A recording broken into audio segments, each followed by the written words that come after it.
Hi guys, Mahesh friends. ఆంధ్రప్రదేశ్లో డిఎస్సికి సంబంధించి మనకు ఒక ఇన్ఫర్మేషన్ అయితే రావడం జరిగింది. నిరుద్యోగులతో చెలగాటు మాడుతున్న విద్యాశాఖ అనే టైటిల్తో మనకు సి రెడ్డి వరప్రసాద్ గారు అయితే మనకు ఒక ఆర్టికల్ అయితే రాయడం జరిగింది. సో ఈ ఆర్టికల్ కనుక మీరు జాగ్రత్తగా పరిశీలన చేస్తే చాలా ముఖ్యమైన ఇన్ఫర్మేషన్ అయితే వీరైతే ఇందులో మెన్షన్ చేయడం జరిగింది.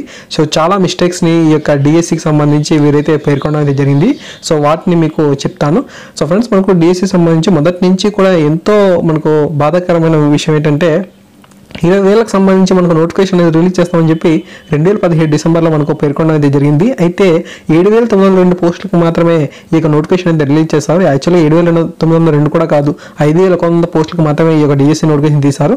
మిగతాన్ని కూడా మనకు గురుకులాలకు సంబంధించి నోటిఫికేషన్కి సంబంధించిన కొన్ని పోస్టులు ఏవైతే ఉన్నాయో, సో మొత్తం అన్ని పోస్టులకు కూడా వారైతే అవకాశం లేదు కాబట్టి కొన్ని పోస్టులను కలుపుకొని ఇలా మనకు బీసీ సంక్షేమ సంఘం కానీ లేదా సాంఘిక సంక్షేమం సంబంధించి కానీ లేదా గిరిజన సంక్షేమం సంబంధించి కొన్ని పోస్టులు అనేది యాడింగ్ చేసి మొత్తంగా 7,902 పోస్టులు అని చెప్పి ఒక నెంబర్ చూపిస్తున్నారు.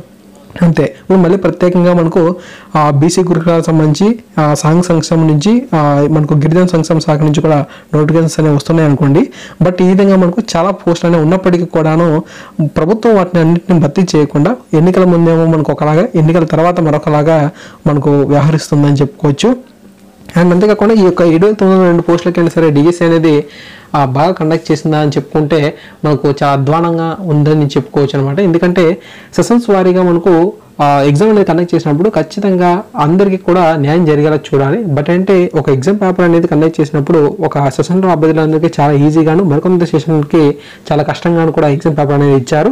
సో అంతేకాకుండా మనకు యాడ్ స్కోర్ కూడా కలవడం అనేది చాలా దారుణమైన విషయం అనేది చెప్పుకోవచ్చు. ఎందుకంటే యాడ్ స్కోర్ చూసినట్లయితే ఒక క్వశ్చన్కి 0.5 మార్క్. ఓకే, సో మీరు మెరిట్ లిస్ట్ కనుక జాగ్రత్తగా పరిశీలన చేసినట్లయితే మీ యొక్క సీరియల్ నెంబర్ బేసిక్గానే మీరు చాలా బాగా పరిశీలన చేయొచ్చు. ఎందుకంటే ఒక్కొక్క రోజుకి సంబంధించి ఒక 5,000 నుంచి 10,000 మందికి ఎగ్జామ్ అనేది జరిగింది కాబట్టి మీ యొక్క నెంబర్ని బేస్ చేసుకునే టాపర్స్ లిస్ట్లో ఎంతమంది అయితే ఉన్నారో వారందరికీ కూడా ఏ రోజున ఎగ్జామ్ అనేది పడింది అనేది ఒక అవగాహన ఏర్పాటు చేసుకోవచ్చు.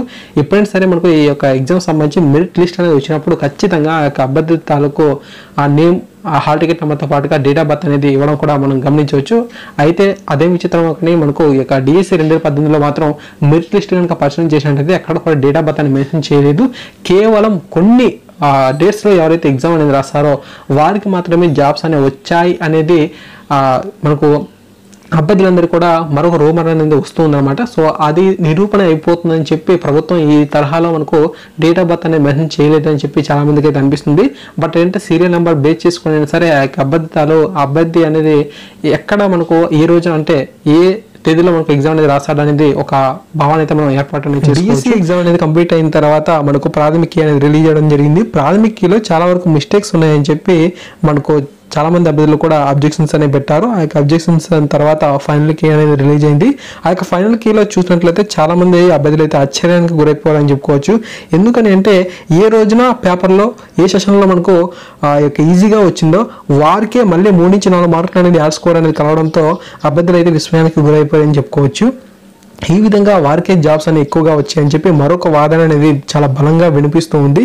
ఆన్లైన్లో డిఎస్సి సంబంధించి దరఖాస్తు అనేది చేసినప్పుడు కూడా మనకు చూసినట్లయితే ఎవరైతే త్వరగా అప్లై చేసుకున్నారో వారికి అక్కడ మనకు సీట్ అనే కన్ఫర్మేషన్ అయితే అవుతుంది కదా. చాలా మంది త్వరగా అప్లై చేసుకున్న వారికి చివరి తేదీల్లో ఎగ్జామ్ డేట్స్ అనేవి రావడం, ఎప్పుడో మనకు చివరిగా అప్లై చేసుకునే వారికి చాలా ముందు తేదీల్లో ఎగ్జామ్ అనేది రావడం వల్ల అండ్ అంతేకాకుండా వారికే మనకు చాలా ఈ యొక్క ఎగ్జామ్ పేపర్ అనేది చాలా ఈజీగా రావడం, యాడ్ స్కోర్లు కావడం ఇదంతా కూడా పెద్ద తలనొప్పిగా మారిందనమాట. నార్మలైజేషన్ ప్రక్రియ గురించి చాలా మంది అభ్యర్థులు కూడా నోటిఫికేషన్లో మెన్షన్ చేయలేదు కాబట్టి నార్మలైజేషన్ గురించి అడగొద్దని చెప్పి చెప్తున్నట్లుగా సామాజిక మాధ్యమాల ద్వారా తెలుస్తుంది. అయితే వారందరికీ కూడా కొన్ని ప్రశ్నలు అయితే వేయాలి. ఎందుకంటే ఎడ్యుకేషన్ సంబంధించి క్వాలిఫికేషన్ విషయంలో నోటిఫికేషన్లో చాలా క్లియర్గా మెన్షన్ చేసేస్తారు. ఏదైనా ఒక నోటిఫికేషన్ రిలీజ్ చేసిన తర్వాత ఆ యొక్క నోటిఫికేషన్లో ఆ యొక్క పోస్ట్కి ఎటువంటి విద్యార్హత ఉండాలి అనే విషయంపై కూడా మనకు ఎడ్యుకేషన్ క్వాలిఫికేషన్ గురించి చాలా క్లారిటీగా ఇన్ఫర్మేషన్ అయితే ఉంటుంది. బట్ చాలా మంది అభ్యర్థులు చాలాసార్లు కూడా క్వాలిఫికేషన్ సంబంధించి మేము కూడా ఎలిజిబుల్ అయితే ఉంటాం కదా అని చెప్పి అభ్యర్థులు అయితే రావడంతో నోటిఫికేషన్ చాలాసార్లు మార్పులు చేసి అక్కడ ఎడ్యుకేషన్ క్వాలిఫికేషన్ మీద మార్పులను చేశారు.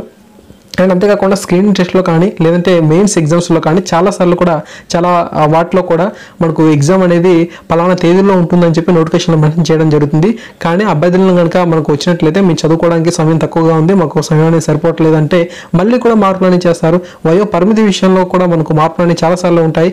పలానా ఏజ్ వాళ్ళకి ఈ యొక్క జాబ్స్కి అప్లై చేసుకోవడానికి అర్హత ఉంది అని అంటే మళ్ళీ అభ్యర్థుల నుంచి విన్నపాలు వచ్చిన తర్వాత డిమాండ్ అనేది వచ్చిన తర్వాత ఖచ్చితంగా ఆ యొక్క వయో పరిమితి విషయంలో కూడా మార్పు అనేది చేస్తారు. ఇలా ప్రతి విషయంలో కూడా మార్పులు అనేది నోటిఫికేషన్లో జరుగుతూనే ఉంటాయి.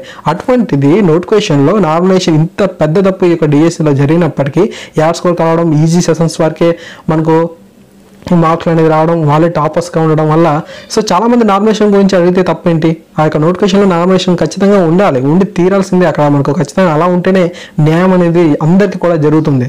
సో నోటిఫికేషన్లో ఖచ్చితంగా నామినేషన్ కాకపోతే వేరే ఏ పద్ధతి అయినా సరే తీసుకొని సరే అభ్యర్థులందరికీ కొన్ని న్యాయం చేయాలి అని చెప్పి చాలా మంది నుంచి అయితే వాదన అయితే వినిపిస్తుంది. సో ఫ్రెండ్స్, ఈ విధంగా మనకు ఈ యొక్క ఆర్టికల్ ప్రధాన ఉద్దేశంగా మనకు తెలుస్తుంది. సో మీ యొక్క అభిప్రాయాన్ని తప్పకుండా కింద కామెంట్స్లో తెలియచేయండి. మనకు డిఎస్సికి సంబంధించి ఎగ్జామ్ పేపర్ అనేది ఈ విధంగా కండక్ట్ చేయడం సరైన పద్ధతి అంటారా, యాడ్ స్కోర్ అనేది కలపడం కూడా సరైన పద్ధతి అంటారా, నామినేషన్ చేయకపోవడం వల్ల కేవలం కొన్ని సెషన్స్లో రాసిన అభ్యర్థులకు మాత్రమే ఈ యొక్క టాపర్స్గా ఉండడం కానీ మార్కులు అనేది కావడం జరిగిందని చెప్పి మీరు భావిస్తున్నారా?